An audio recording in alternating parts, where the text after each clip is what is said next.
తెలంగాణ పూర్తి స్థాయి కేబినెట్ కూర్పుపై కసరత్తు పూర్తయినట్లుగా తెలుస్తోంది. ఈ మేరకు ఈ నెల 4వ తేదీన కేబినెట్ విస్తరణ జరిగే అవకాశం ఉన్నట్లుగా సమాచారం. నిన్న గవర్నర్తో సుదీర్ఘ సమావేశం నిర్వహించిన సీఎం రేవంత్ రేపు ఢిల్లీకి వెళ్లనున్నారు. రేపటి హస్తినా పర్యటనతో కేబినెట్లో ఎవరెవరికి బెర్తులు కన్ఫర్మ్ కానున్నాయో తెలియనుంది. ఈసారి మంత్రివర్గంలో మరో 6గురికి అవకాశం దక్కనున్నట్లుగా తెలుస్తోంది. ఇక ఇదే అంశానికి సంబంధించి మరింత సమాచారాన్ని మా ప్రతినిధి భవిత లైవ్లో అందిస్తారు. రైట్ జమీమా, ఏదైతే తెలంగాణ కేబినెట్ విస్తరణకు సంబంధించి ఇప్పటికే ముహూర్తం ఫిక్స్ అయిందని చెప్పేసి మనం చెప్పుకోవచ్చు. ఆషాఢ మాసం ప్రారంభం కంటే ముందే కేబినెట్ విస్తరణ జరపాలని చెప్పేసి ఇప్పటికే ప్రభుత్వం నిర్ణయిస్తున్న నేపథ్యంలో గత వారం రోజుల కింద దాదాపు 5 రోజులు ఢిల్లీలో గడిపినట్టు సీఎం రేవంత్ రెడ్డి ఇటు ఢిల్లీ అధిష్టానంతో కేబినెట్ విస్తరణ గురించి చర్చించినట్టుగా తెలిసింది. అంతేకాకుండా నిన్న జరిగినటువంటి గవర్నర్ భేటీలో కూడా రాష్ట్ర కేబినెట్ విస్తరణకు సంబంధించి కూడా అంశాన్ని సుదీర్ఘంగా చర్చించినట్టుగా తెలిసింది. అయితే ముందుగా అసెంబ్లీ సమావేశాల కంటే ముందే కేబినెట్ విస్తరణ పూర్తి కావాలని చెప్పేసి ఇప్పటికే అనుకున్నటువంటి ప్రభుత్వం ఈ తరుణంలోనే మరో 2 రోజుల్లో కేబినెట్ విస్తరణ పూర్తి స్థాయిలో చర్చించి కేబినెట్ విస్తరణ జరపాలని చెప్పేసి ఇప్పటికే ప్రభుత్వం భావిస్తుంది. అయితే ఇప్పటికే దాదాపు కేబినెట్ విస్తరణ 18 మంత్రులు అవసరం ఉండగా సీఎంతో కలిపి 12 మంత్రులే ప్రస్తుతం మంత్రులుగా పదవులలో ఉన్నారు. మిగతా 6కి సంబంధించి ఇప్పటికే పూర్తి స్థాయిలో చర్చించినట్టుగా తెలుస్తుంది. అయితే ఈ రోజు ఢిల్లీ వెళ్ళనున్నారు. మరోసారి ఇటు డిప్యూటీ సీఎం భట్టి విక్రమార్కతో పాటు సీఎం రేవంత్ రెడ్డి కూడా ఈరోజు ఢిల్లీ వెళ్ళి రేపు ఫైనల్గా చర్చించి ఒక నిర్ణయానికి రానున్నట్టుగా తెలుస్తుంది. ఎవరెవరికి మంత్రి పదవులను ఇవ్వాలని అనే విషయాన్ని కూడా స్పష్టత ఈరోజు తీసుకునే అవకాశం ఉన్నట్టుగా తెలుస్తుంది. అయితే ఇప్పటికే సామాజిక సమీకరణలు అన్నింటినీ దృష్టిలో పెట్టుకొని మంత్రి పదవులను కేటాయించాలని చెప్పేసి ప్రభుత్వం భావిస్తున్న నేపథ్యంలో ఇప్పటికే రెడ్డి సామాజిక వర్గానికి ఎక్కువగా పదవులు అనుభవిస్తున్న నేపథ్యంలో ఇటు బీసీలకు ఎస్సీలకు ప్రతి ఒక్క సామాజిక వర్గానికి న్యాయం చేయాలి అని చెప్పేసి వాళ్ళు భావిస్తున్నట్టుగా తెలుస్తుంది. ఇప్పుడున్నటువంటి 6 మంత్రి పదవులకు సంబంధించి 2 బీసీలకు 2 ఓసీలకు 1 ఎస్టీ 1 మైనారిటీలకు కేటాయించాలని చెప్పేసి భావిస్తున్నట్టయితే తెలుస్తుంది. అయితే ఈ ఉన్నటువంటి 6 స్థానాలకు సంబంధించి 6 పదవులకు సంబంధించి తీవ్ర స్థాయిలో పోటీ నెలకొందని చెప్పుకోవాలి.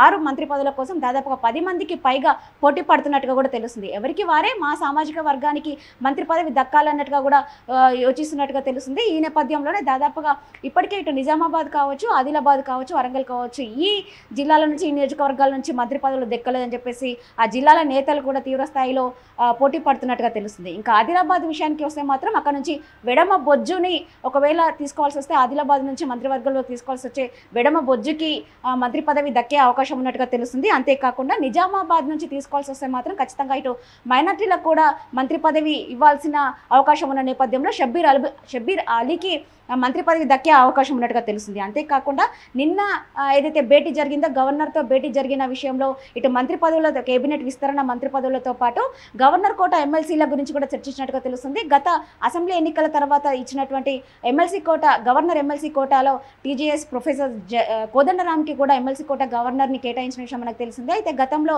ఇటు బీఆర్ఎస్ వాళ్ళు పిటిషన్ చేసిన నేపథ్యంలో అది ఇప్పటికీ కూడా ఇంకా పెండింగ్లో ఉన్న విషయం మనకు తెలిసింది. అయితే ఇప్పటికీ దానికి క్లియర్ చేయాలని చెప్పేసి ఇప్పటికే నిన్న గవర్నర్తో చర్చించినట్టుగా తెలిసింది. ఒకవేళ ఎమ్మెల్సీ కోటాలో ప్రొఫెసర్ కోదండరానికి ఎమ్మెల్సీ కోట గవర్నర్ కోట కన్ఫర్మ్ అయిన తర్వాత అతనికి మంత్రివర్గంలో ఒక సైడ్ విద్యాశాఖ మంత్రిని కూడా ఇచ్చే అవకాశం ఉన్నట్టుగా తెలుస్తుంది. ఇంకా నిన్న జరిగినటువంటి దామోదర్ రాజనరసింహ జరిగినటువంటి ఒక మీడియా చిట్ చాట్లో మాత్రం ఖచ్చితంగా హోమ్ మినిస్ట్రీ ఖచ్చితంగా సీతక్కకే ఇస్తున్నారంటగా కూడా కొంతమేరకు లీకులు ఇచ్చిన సందర్భం అయితే కనబడుతుంది. ఇవన్నీ చూసుకున్నట్లయితే ఇంకా ఏదైతే విప్పుగా ఉన్నటువంటి మున్నూరు కాపు సామాజిక వర్గానికి చెందినటువంటి ఆది శ్రీనివాస్తో పాటు బీర్లా ఐలయ్య కుర్మ సామాజిక వర్గానికి ఇప్పటికే ఇద్దరికి ప్రభుత్వ విప్పులుగా అనౌన్స్ చేసిన విషయం మనకు తెలిసింది. ఒకవేళ వీళ్ళు బీసీ సామాజిక వర్గానికి చెందిన నేపథ్యంలో ఒకవేళ వీళ్ళకు కూడా పదవులు దక్కే అవకాశం ఉన్నట్టుగా కూడా తెలుస్తుంది. అంతేకాకుండా ముదిరా సామాజిక వర్గానికి కూడా ఒకవేళ మంత్రి పదవి ఇవ్వాల్సి వస్తే మాత్రం మక్తల్ నియోజకవర్గానికి సంబంధించినటువంటి ఎమ్మెల్యే వాకిటి శ్రీహరికి కూడా మంత్రి పదవి దక్కే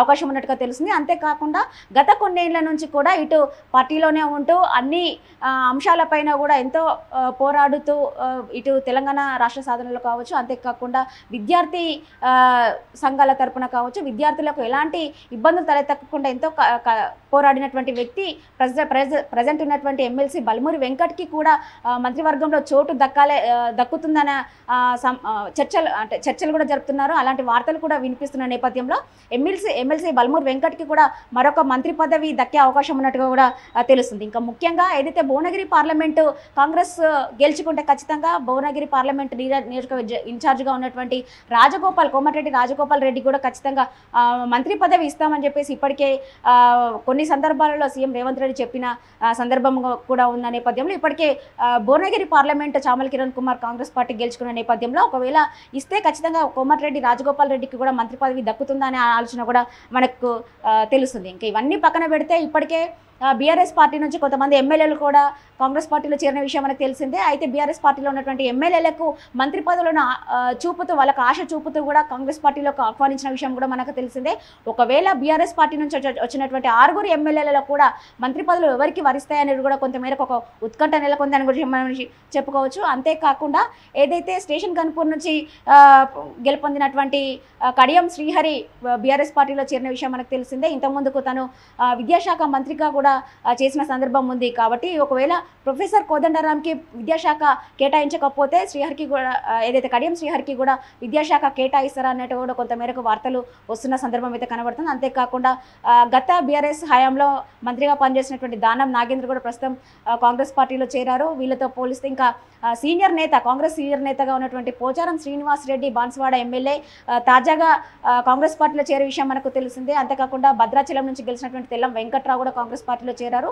రీసెంట్గా ఒక 2-3 రోజుల క్రితం కూడా చేవెళ్ళ ఎమ్మెల్యే కాళయ్య యాదవ్ కూడా కాంగ్రెస్ పార్టీలో చేరారు. దాదాపుగా ఇప్పటికీ 6 మంది కాంగ్రెస్ పార్టీలో చేరిన సందర్భం కనబడుతుంది. వాళ్ళందరికీ కూడా మంత్రి పదవులు ఏదో సముచిత న్యాయం కల్పిస్తామని చెప్పేసి కాంగ్రెస్ పార్టీలో జాయిన్ చేసుకుంటున్న సందర్భం అయితే కనబడుతుంది. ఇవన్నీ ఇలా ఉంటే తాజాగా మొన్న జరిగినటువంటి ఏదైతే భేటీ ఢిల్లీ కేంద్రంగా జరిగిందో ఆ భేటీ అక్కడ జరిగినటువంటి సందర్భంలో సీఎం రేవంత్ రెడ్డి ఇతర పార్టీల నుంచి వచ్చినటువంటి వాళ్ళకి మంత్రి పదవులు దక్కే అవకాశం లేదు. కాంగ్రెస్ బీఫామ్ తీసుకొని గెలిచినటువంటి ఎమ్మెల్యేలకే బీఫామ్తో గెలిచినటువంటి ఎమ్మెల్యేలకే మంత్రి పదవులు ఉన్నాయని చెప్పేసి కొంత మేరకు వాళ్ళు ఇన్ఫర్మేషన్ ఇచ్చినట్టుగా కూడా తెలుస్తుంది. ఇక చూడాలి ఎవరికి మంత్రి పదవులు వరిస్తాయనేది కూడా ఇప్పటివరకు అయితే కొంచెం ఉత్కంఠగా నెలకొంది. మరో 2 రోజుల్లో ఈ రోజు సాయంత్రం డిప్యూటీ సీఎం బట్టి విక్రమార్క ఢిల్లీ వెళ్ళనున్నారు. రేపు ఉదయం సీఎం రేవంత్ రెడ్డి కూడా ఢిల్లీ వెళ్ళనున్నారు. రేపు అధిష్టాన కాంగ్రెస్ పెద్దలతో చర్చించిన తర్వాత ఎల్లుండి కేబినెట్ విస్తరణ జరిగే అవకాశం ఉన్నట్టుగా కూడా తెలుస్తుంది. Thanks for the updates Bhavitha.